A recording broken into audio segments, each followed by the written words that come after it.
Stenciling from me by Marley, and today we're going to be making this, turning an old table into a vintage stool, soaking a napkin in tea to give it that age feel, giving it a stencil, adding some fancy fringing, shabby chiking up the legs, and I'm going to talk you through how to do this. So what I started with was an old table. You can see it's well worn. It's really badly finished. The varnish is all peeling off. I'm going to sand it before I paint it with chalk paint. But there wasn't really much I could do about it. An old linen napkin, the top off an old footstool, and some fringing. So I went outside and I painted my little stool with some rustolium chalk paint after I'd sanded it, and I gave it 2 coats. Now I've got my baking bowl, and what I'm going to do with my baking bowl is I'm going to get 4 tea bags. 3 I'm just going to put in, and the 4th I'm going to break up because I'm going to put my linen napkin in it, and that'll add some extra grunge. I've got a kettle of boiling water to make the tea mixture. And I'm just making sure that I'm pouring it all over the top of the tea bags. Just about half a bowl full. I don't have a huge big napkin, so it's just a little bit of water, just enough to sort of cover whatever it is you're dyeing. So, and I'm giving it a really good stir round to kind of release it's not tea I'm looking for, it's just to release the colour really, so I'm looking for it to be quite dark. Now, some people leave it, and what I've done in the past is I've let it stew for about 20 minutes, took out the tea bags and then used it, but I'm looking for something. I want the tea bags to touch the fabric to see if it'll maybe make it look even dirtier looking. So in goes the linen napkin, and I'm just going to give it a little stir round just to make sure that it's all covered. I'm wanting it to sit in this. Now, depending on what colour you want your fabric to be, you can let it soak in there for as long as you like, but I was in the middle of a video, so I think I let mine soak. I soaked it enough that I could pull it back out and the water was cold, so maybe about an hour I think maybe I left it. Maybe not quite an hour, so that's me just pushing it all down and making sure that it's all in the mix, and it's touching the bottom where those little tea bits are, so that it all kind of colours it. On my silhouette, I've decided I'm making a stencil, and I'm going for an upholstery and repair sort of theme. Now that's it, cool my fabric, my linen, so I'm just going to give it a right good squeeze. I'm going to go away and rinse it, give it a really good rinse, and then I'm going to let it dry, and then we'll be back in a minute. So here we are, it's all dried, and I'm taking some brown acrylic, and what I'm doing is it's really watered down. It's sometimes what I use just to kind of even out wood, and I'm just kind of putting some spots here and there just to grunge it all up a bit and make it look even dirtier. Remember, I'm trying to reproduce vintage, and it wouldn't be spotlessly clean, so that's what I'm doing here. I do some round edges and some in the middle because my stencil's predominantly going to be in the middle.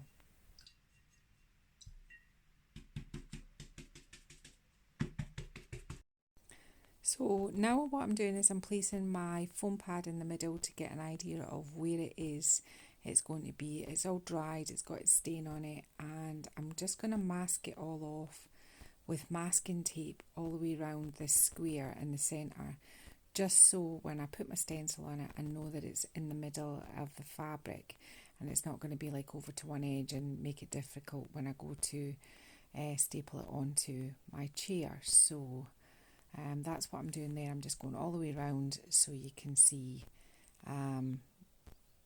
so I can see really basically where to put my stencil.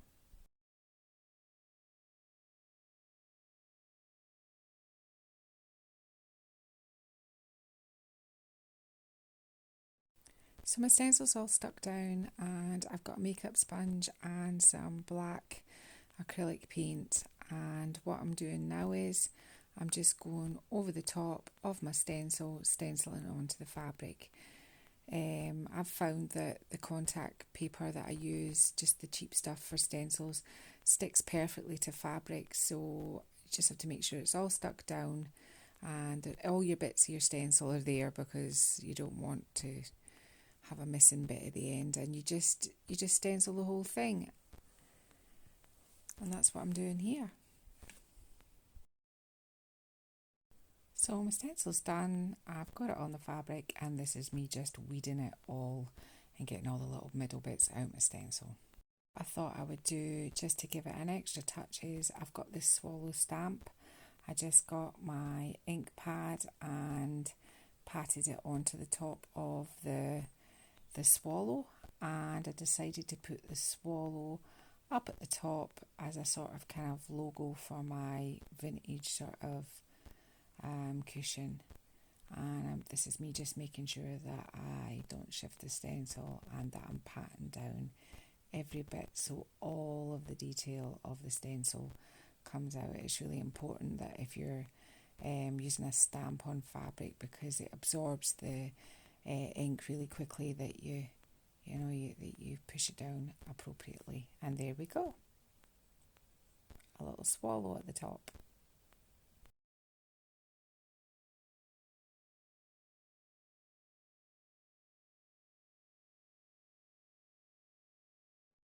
So now we've got our design this far, I'm just removing the masking tape that I used to give me an idea of where to stencil and put my stamp on.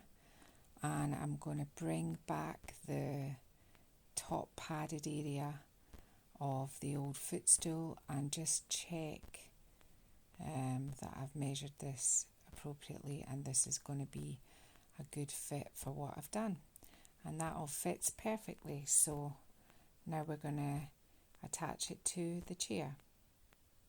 So what I'm showing you here is I run sandpaper around all the high spots, all the edges of the little stool. I didn't paint the top because I knew this was going on top of it. Now this isn't going to be for use really, it's more decorative, so I'm not going to do like screw the top of the little foam piece onto my table. I'm just going to staple on the fabric, and it should hold it all quite nice. I'm just giving it an extra sort of kind of shabby up at those edges, but it looks quite cute painted.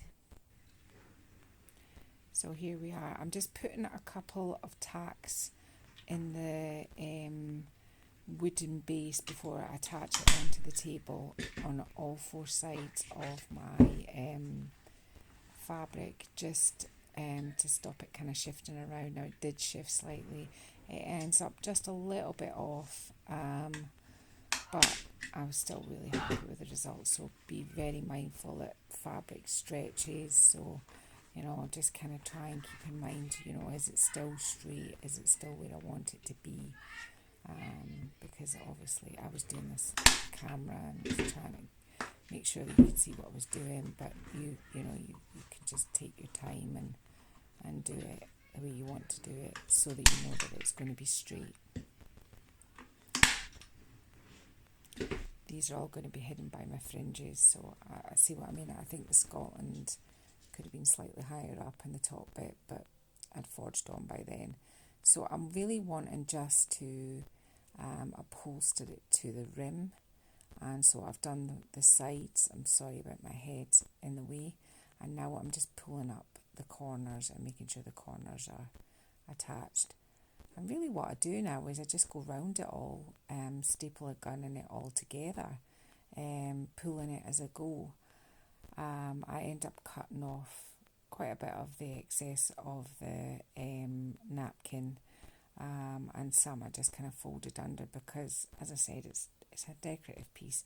I'm just going to be hiding all of the pieces underneath with the goldy kind of yellowy fringing that I've got for it.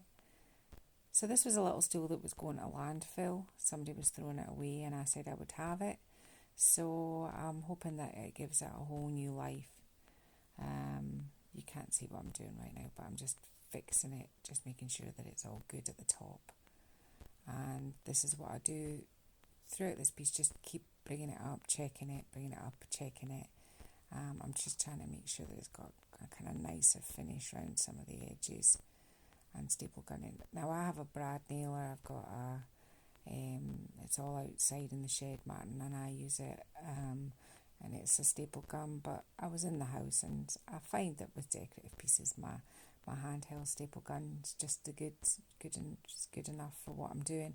If it was something like a piece of upholstery on a piece of furniture that was going to be used all the time, I would be using the air compressor with the nailer so that I could make sure that it's stapled in properly. But this is just a little decorative piece that a little bit of fun, that something to do. So it's not, and I'll show you how easy it is. I mean, to stencil something quite personal, I'm having a job there because I'm having to go quite a few layers of fabric.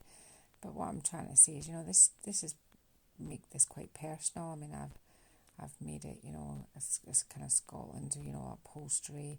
This is actually the way the stool is going to go underneath my antique Singer sewing machine, to just sit underneath there, because I've used the upholstery. It kind of all ties together, and that's me just showing you how it looks so far.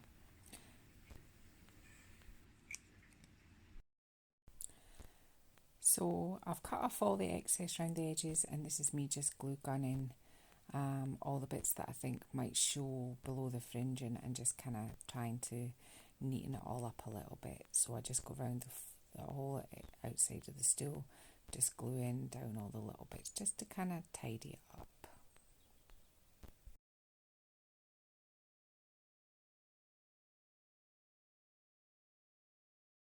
We're on the final stages of the stool now, and this is me just getting my hot glue gun. I could have sew it on, but as I said, it's a decorative piece, and I'm just going round it, and I'm covering up all of the first original 4 holes that kind of taped it together, and the nasty bits that are underneath, and I'm just covering all those up with the fringes and working my way all the way around. And that's it. That's the stool done, and it's come out so cute, and it looks grungy, and it looks old, and it looks like it's been kicking about for a while. So there it is. There's the money shot. There's the shabbied up legs, and I'll put some nice pictures at the end. I've been Lel from Made by Marley. If you like doing things, crafts, upcycling, anything like this, then please subscribe, or feel free to share our videos and press the bell if you want to see more. Thank you.